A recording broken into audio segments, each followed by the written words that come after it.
তপস্যা, দান ও ব্রত আদি কর্ম করে সকল পাপ কি নষ্ট হয়ে যায় বা ধ্বংসপ্রাপ্ত হয়?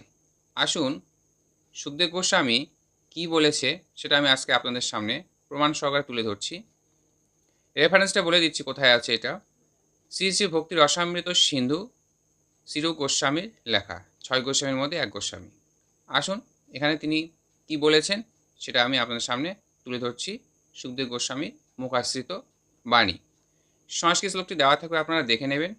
আসুন, এখানে বলছে যে ভক্তির পাপ বীজ হরণত্ব সম্বন্ধে শ্রী সুখদেবের উক্তি, তপস্যা, দান ও ব্রতরাদি দ্বারা পাপ সকল ধ্বংস হয়, কিন্তু অধর্মজাত সূক্ষ্ম পাপ বাসনা তদ্দ্বারা ধ্বংসপ্রাপ্ত হয় না।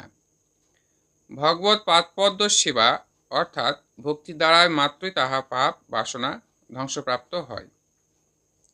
অর্থও বলেছে, অর্থটা দিয়ে দিচ্ছি, আপনারা দেখে নিন। তৎ হৃদয় মানে পাপের হৃদয়, অর্থাৎ পাপ বীজ, যে পাপ সূক্ষ্ম সংস্কার দ্বারা চিত্তে থাকে, মানে সূক্ষ্ম রূপে চিত্তের মধ্যে বিরাজ করে।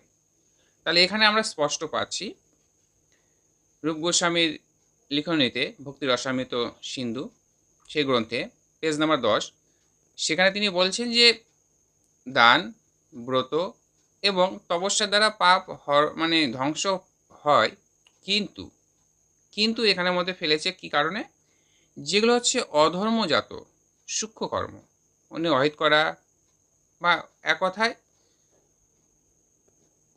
ক্ষতিগ্রস্ত করা, সে সূক্ষ্ম থেকে সূক্ষ্মতর যদি হয়, সে পাপগুলো হচ্ছে এই তপস্যা, দান ও ব্রত দ্বারা কখনোই ধ্বংস হয় না। তাহলে এগুলো ধ্বংস কি করে হয়? এখানে একমাত্র ধ্বংসের উপায় এখানে বলেছে যে ভগবত পাদপদ্মে অর্থাৎ ভক্তির দ্বারাই এই হচ্ছে পাপ এখন ধ্বংস হয়, যাকে কৃষ্ণ ভক্তি বলা হয়েছে। সেই একমাত্র ভগবান শ্রীকৃষ্ণ এই পাপে অর্থাৎ এই সূক্ষ্ম থেকে অতি সূক্ষ্মতর পাপের স্তম্ভকেও ভক্তির দ্বারা খণ্ডন করে দিতে পারে, নচেত অন্য কোনো উপায় শাস্ত্রগ্রন্থের মধ্যে দেওয়া নেই। যেগুলো দেওয়া আছে সেগুলো হচ্ছে সাধারণত পাপ অর্থাৎ চলাফেরার ক্ষেত্রে, আর সূক্ষ্ম থেকে অতি সূক্ষ্ম যেগুলো পাপ সেগুলো হচ্ছে একমাত্র ভগবত সেবা দ্বারাই অর্থাৎ ভগবত ভক্তির দ্বারাই একমাত্র হচ্ছে খণ্ডন হয়।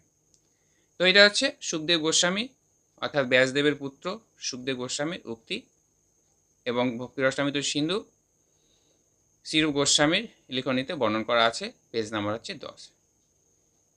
হরে কৃষ্ণ, গুরু গোবিন্দের জয় হোক।